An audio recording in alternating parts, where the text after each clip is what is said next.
Gusto kong makilala ang bagong CEO ng Mondragon. Maotorisadong saad ni Kevin. Mula nang mapanood niya sa telebisyon ang interview sa Heredera ni Don Silvestre ay hindi na siya mapakali. Tila may gusto pa siyang tiyakin. Nagkataon kasing kapangalan to ng babaeng bigla na lang naglaho sa mansyon na parang bula. Walang iba kundi si Ivana.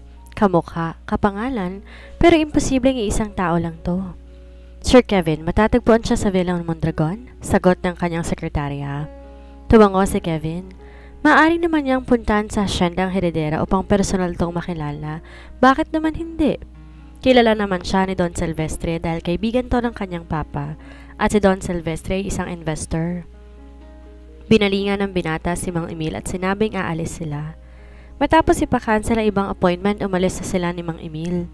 Napakalayo ng Zambales ngunit tila may humihila sa kanya upang tunguhin ang villa. Nais niyang makita at makilala ng personal si Ivana Mondragon.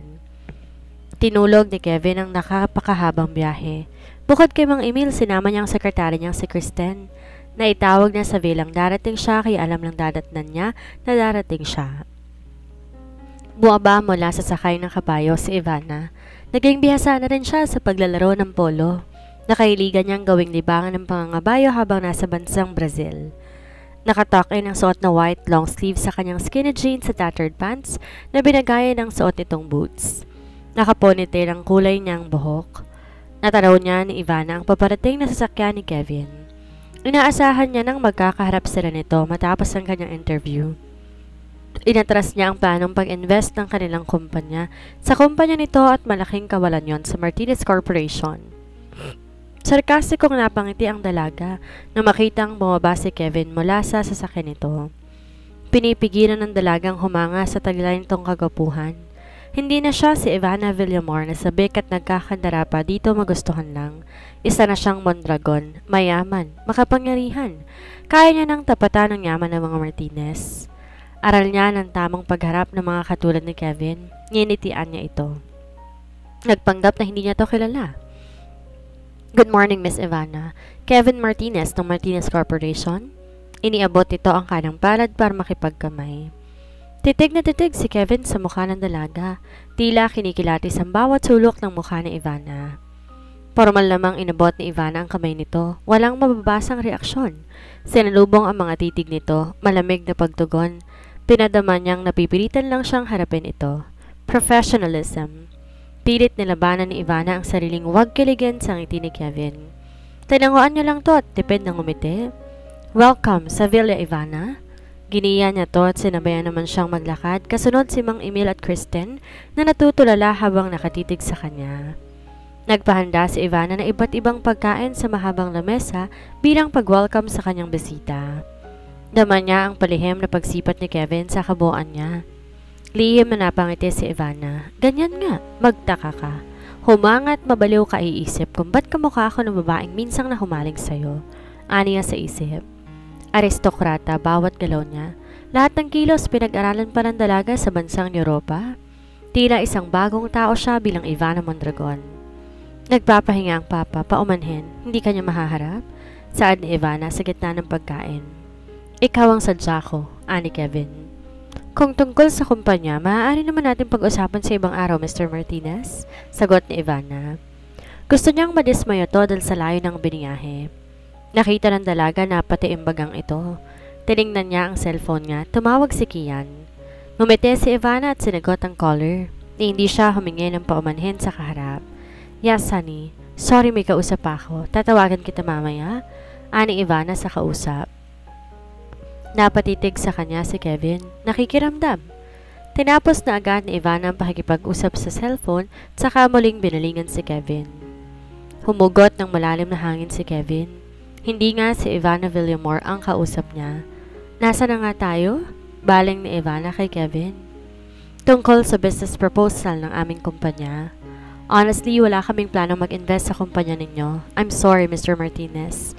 Pero dahil pumunta ka rito, pag-iisipan ko. Ani Ivana. Naman niya na nakanaraman na ng disappointment si Kevin at natutuwa siya. Ganyan nga. Manggigil ka, Kevin.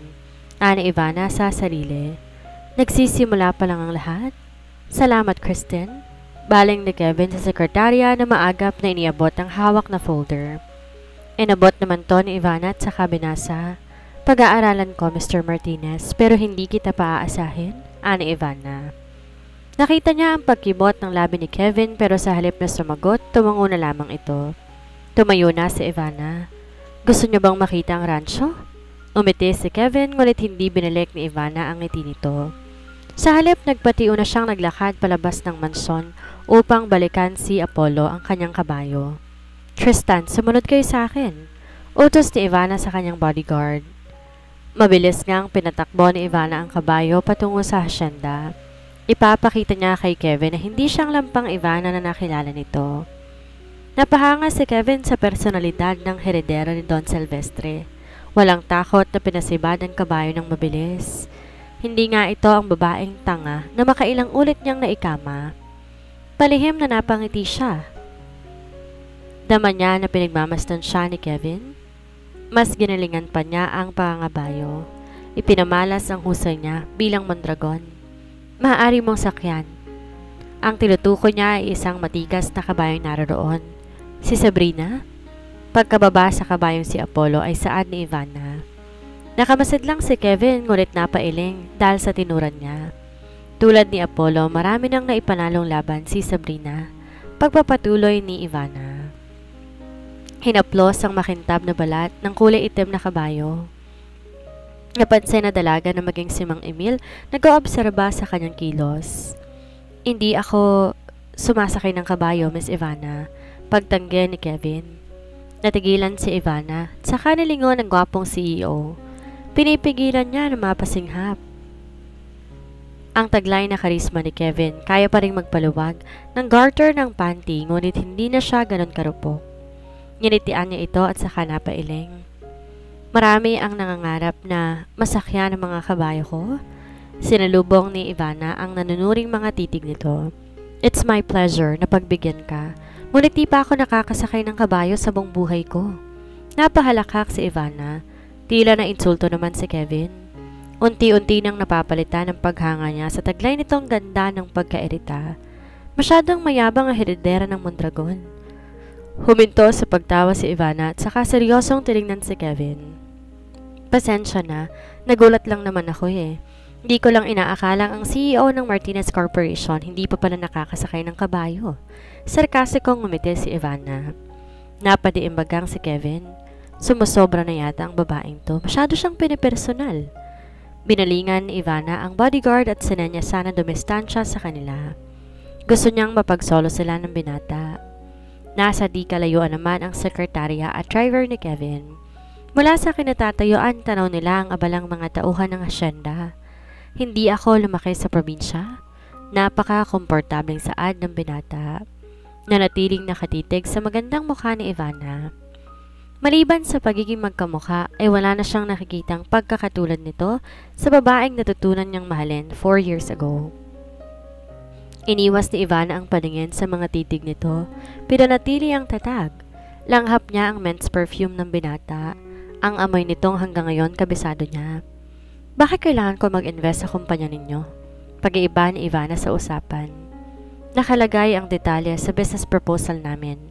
Nilingon ito ni Ivana. Tinapunan ng malamig na tingin na tila pinadarama sa katabi na hindi siya interesado. Miss Ivana, sa pagkakaalam ko, willing ang iyong papa na maging business partner ng aming kumpanya?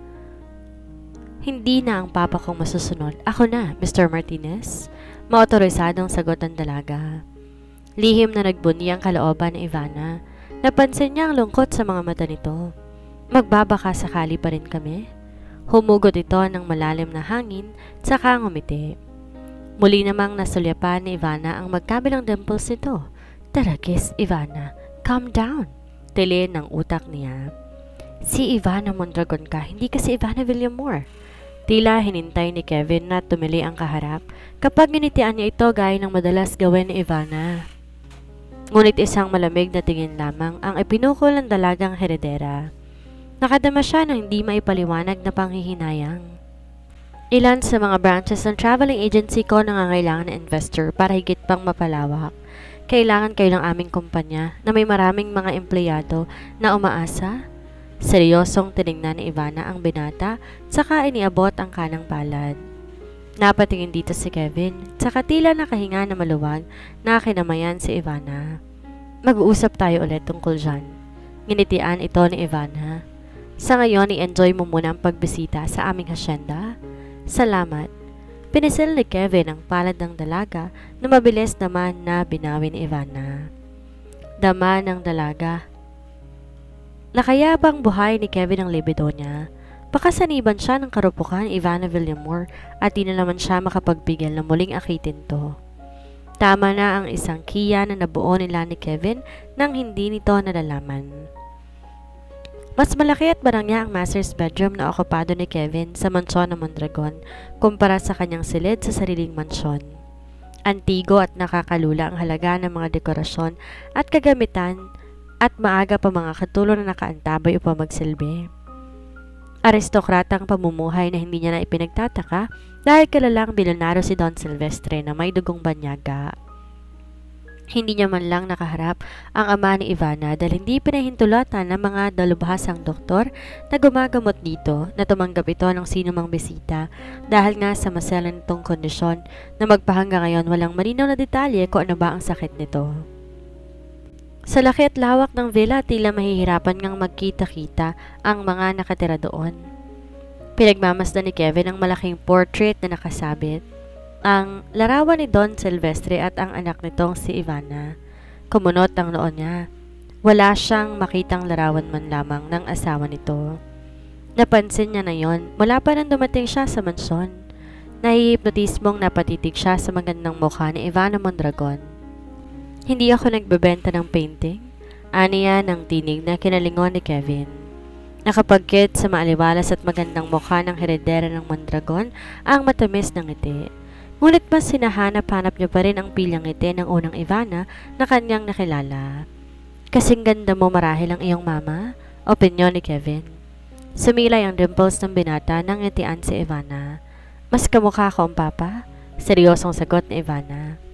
Nakadama siya ng lungkot nang maalala niya ang kanyang inay Rosa, ngunit hindi pa napapanahon upang harapin niya ang kanyang ina upang itanong ang napakaraming bakit. Napakarami niyang tinalikuran sa dati niyang mundo, kabilang ng pamilyang tinataguyod niya. Humugot siya ng malalim na hangin. Alam niya, patuloy ang sustento ni Kevin sa kanyang pamilya. Pinagtapos ito si Alexis na hindi lingid sa kanya dahil palihim niyang inalam habang nag-aaral siya sa ibang bansa. Buong buhay na ito nagbabayad para sa ilang beses na pagpapaligaya niya rito sa kama. Dahilan din kung bakit nalagay sa bingit ng kamatayan ng buhay niya. Kamusta ang pananatili mo dito sa villa? Matiim siya na napabuntong hininga.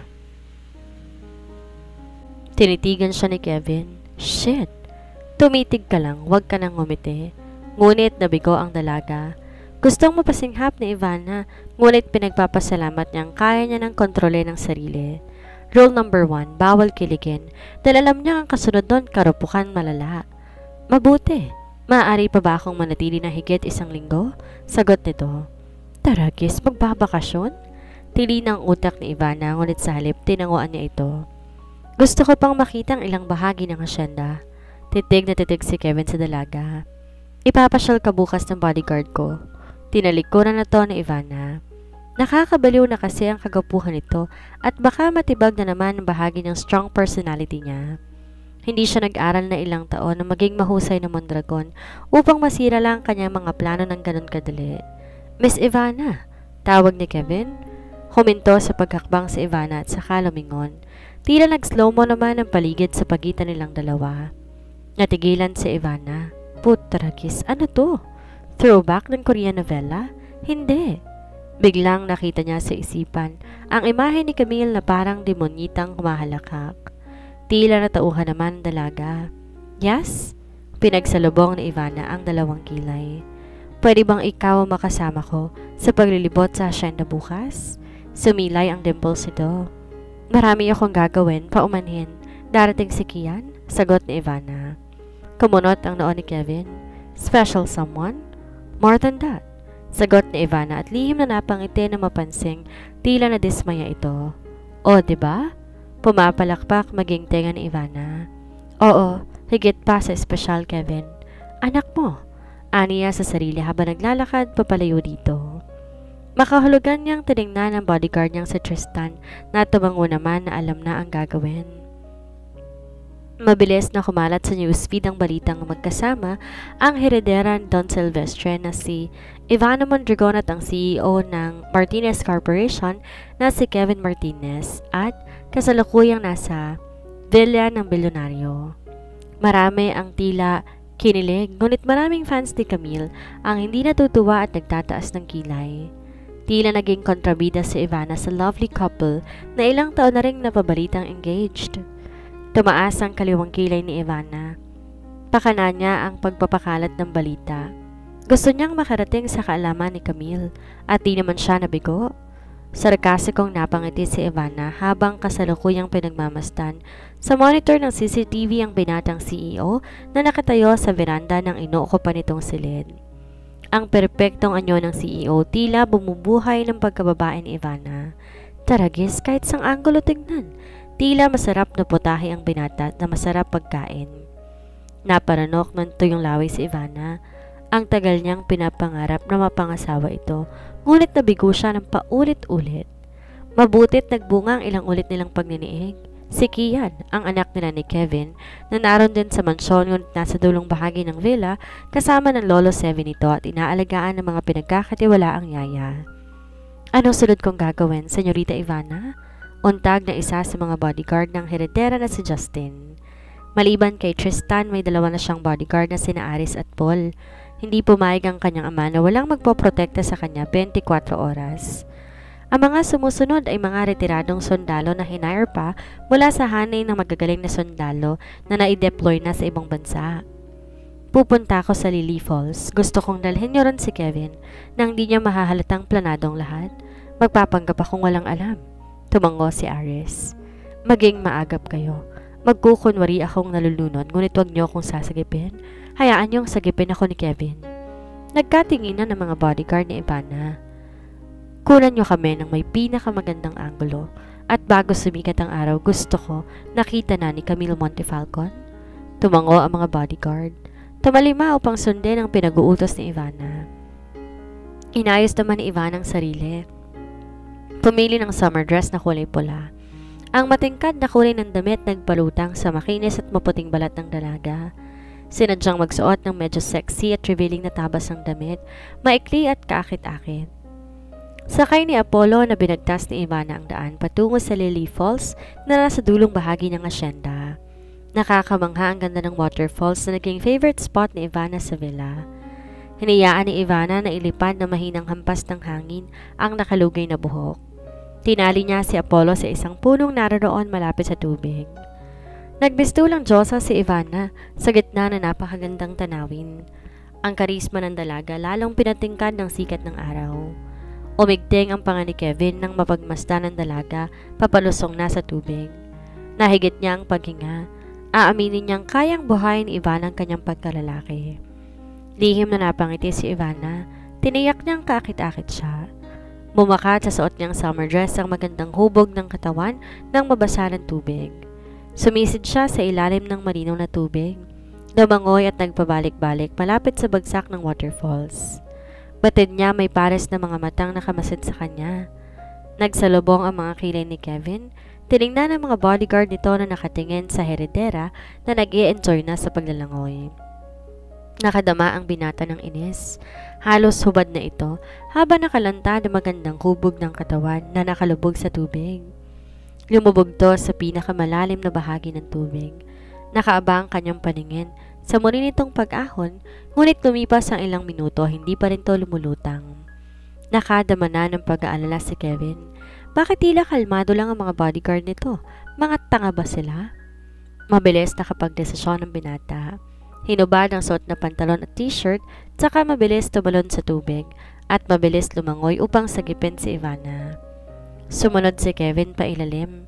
Nakahinga siya na maluwag na makita ang katawan ng dalaga.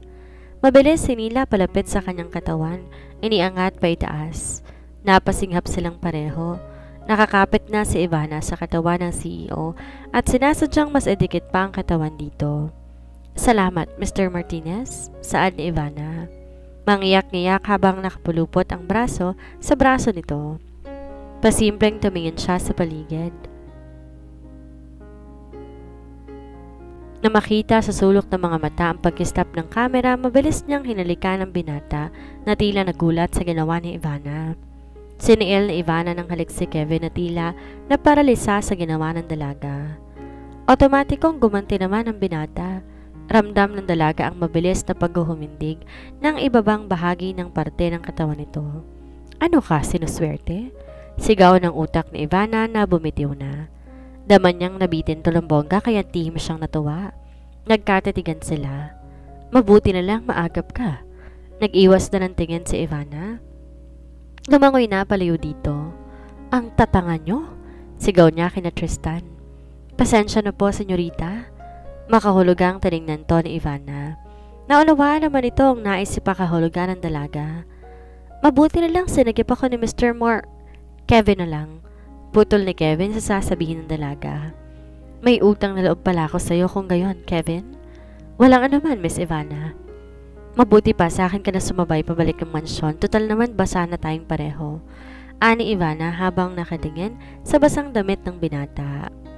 Nag-init ang pisngi ng dalaga nang mapasulyap sa malaking bukol nito sa tapat ng zipper ng suot nitong pantalon. Alam niya ang sukat ng nasa ilalim ng suot nito. Nakadama siya ng lihim na pananabik na muling masilayan ito. Naisubo niya na yun.